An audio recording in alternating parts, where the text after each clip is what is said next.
So sex determination is unique in that of the honeybees, wasps as well as ants. So what is that sex determination is being seen in these animals? So that is being called as haplodiploidy, which is different from that of the earlier methods of sex determination, whether it may be XXXY, XXXO, ZZZO or ZZZW. So here it is called as haplodiploidy method of sex determination, commonly seen in these animals, honeybees, wasps or ants and even etc.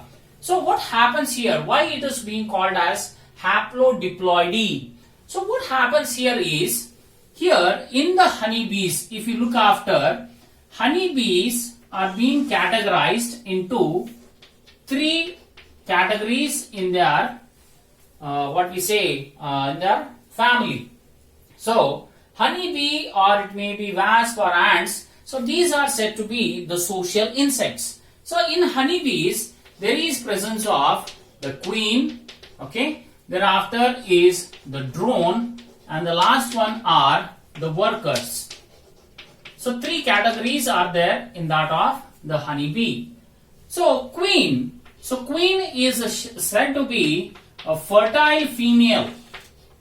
She is the fertile female. Drone is regarded as the fertile male. And worker is regarded as sterile female. She is said by sterile female. Now, queen and worker both are females, but queen is fertile and worker is sterile.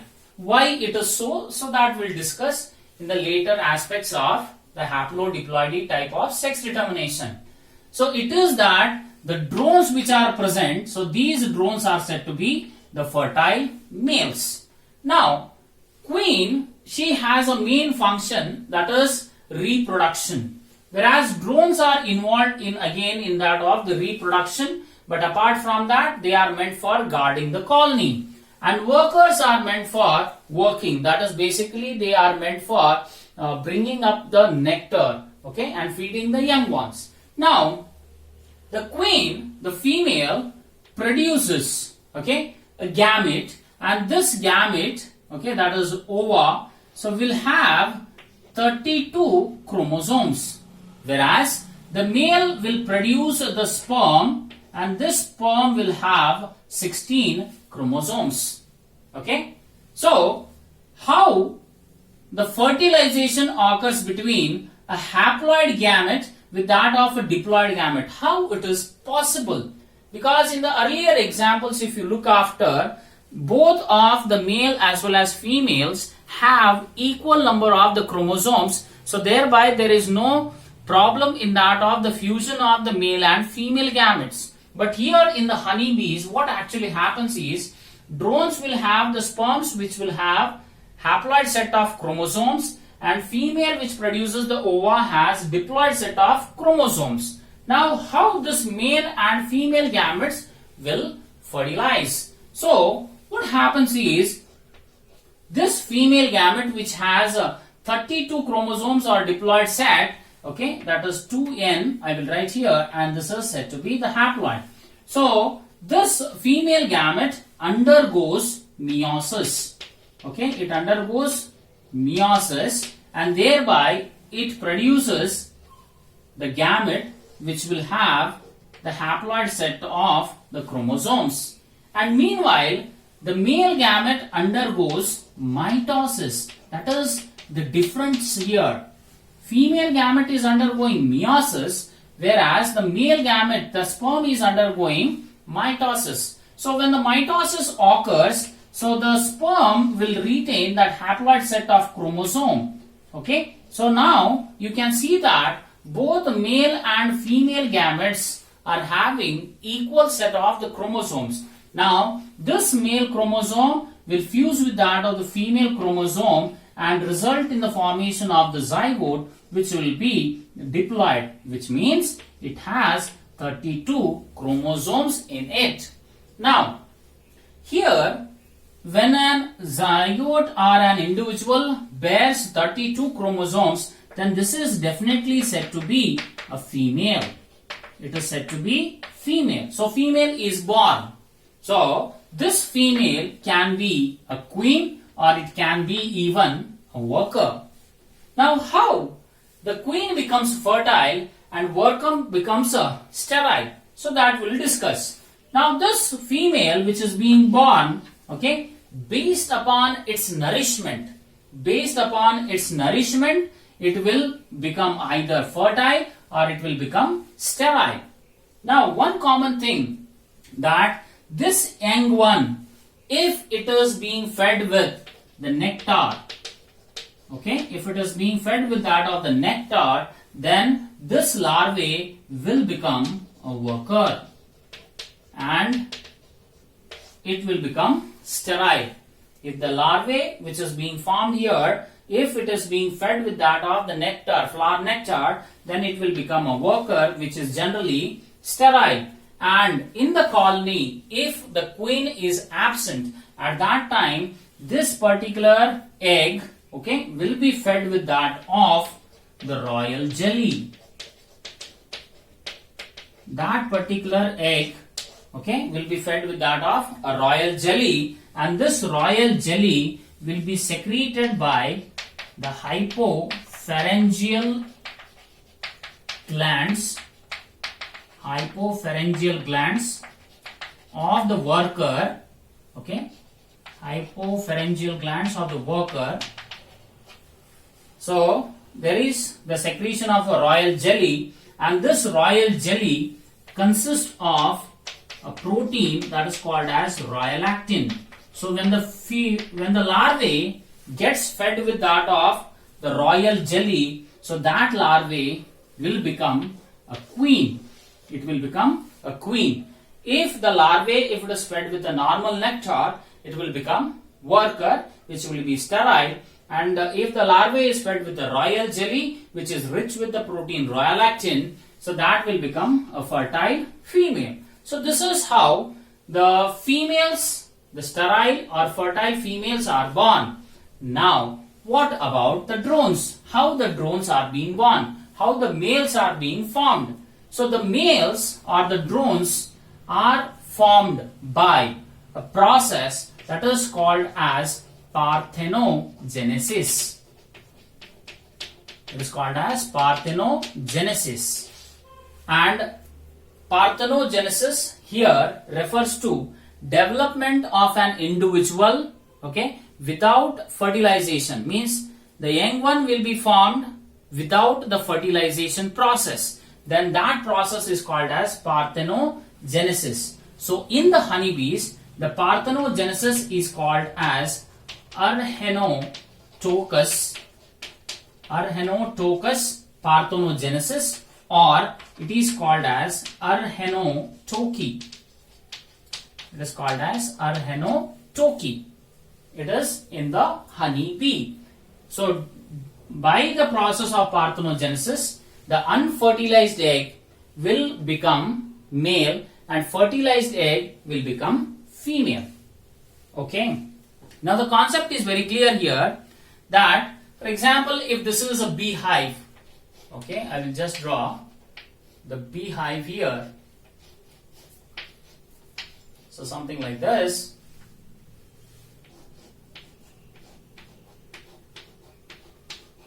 Okay.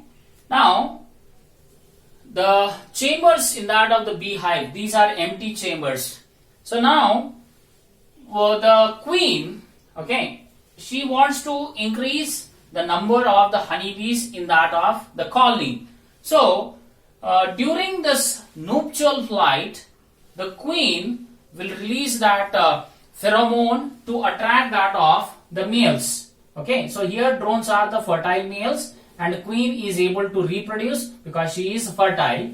So this queen secretes a pheromone which attracts the drone. Now among the drones, many of the drones, the one which is capable, which is having a different or unique characters and having the ability to copulate with that of the queen, so that drone comes in contact with that of the queen. So the drone releases the sperms from its reproductive system, and these sperms will be stored in that of the queen, and in the queen there is a structure to store that of the sperm, so that is called as a sperm receptacle. So in this sperm receptacle, the sperms released from that of the drone during the nuptial flight, so those sperms are being stored in this sperm receptacle. Now this queen has the unfertilized eggs, and along with that she is also having the sperms in that of the sperm receptacle. Now this queen visits the empty chambers of the beehive, and thereafter she goes on depositing the eggs, okay, and thereafter she starts depositing the sperms, okay, and wherever the sperms are being deposited, means a bee chamber which consists of both the gametes, so there the fertilization takes place between the male and female gamete, and that results into the female individuals, as I said in the earlier process.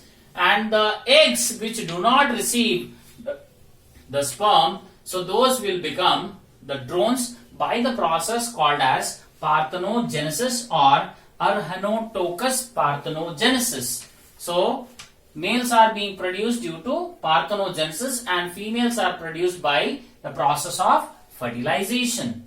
So this is about the haplodiploidy type of the sex determination, where haplo here refers to the haploid gamete and diploidy refers to the diploid gamete, where diploid gamete undergoes meiosis and will have a haploid set, and haploid gamete, that is a sperm, will undergo a mitosis and will have the haploid male gamete. So this male and female gametes will fertilize, and they will result in the formation of the female.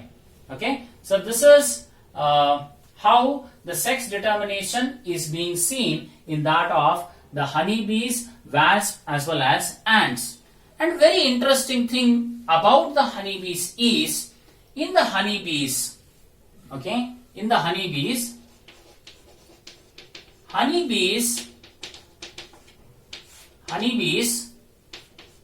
do not have or don't have father and sons, while honeybees will have, while they have grandfather and grandsons. So this is something, a different mechanism, where honeybees do not have a father and son, but honeybees will have grandfather and grandson. So how this is possible? See, for example, this is a male gamete and this is a female gamete. For example, if I take, this is a male and this is a female, so male will release the sperm and female will release the ova. So the sperm of the male and the ova of the female, when they undergo fertilization, there is the offspring which will be produced, that will be female. Remember, in honeybees, after fertilization, always the product which is being formed is female, because the process, that's what I have explained here. Whereas the males, if they want to be formed, then they will be formed by a process called as parthenogenesis. Now this female, when she copulates with that of the male, again she will produce the female, because female will produce the ova, male will produce the sperm. So again female will be produced, and this process will be keep on occurring. Okay. So now what you can observe here is, the female, when she produces unfertilized egg, when they get fertilized, they become female. So what happens to that of the unfertilized eggs? Unfertilized eggs will become males by parthenogenesis. So that will be very true with that of the every generation, where the males will be produced by the process of parthenogenesis. Now, if we look after here, is that this male, what you can see here, this male which is being produced from unfertilized egg of this female, so this do not have son. Why? Because this will, the sperm which will be released by this male, okay, so that will result in the female, and this male is being formed due to unfertilized egg by the parthenogenesis process. So here the male which is being formed do not have a father. This is the father for this female, whereas this is being formed due to parthenogenesis. So this won't have the father, but it has grandfather. It has grandfather. How? Because this female is produced by the fertilization process, and this female, okay, so she will not give rise to the males directly, because she is able to give rise to the females. Similarly, this male won't have the son, but this male in future generation will have the grandsons. So thereby in honeybees don't have father and sons, but they have grandfather and grandsons. So this is a very unique type of sex determination which is being commonly seen in honeybees, wasps and ants, that is called as haplodiploidy type of the sex determination.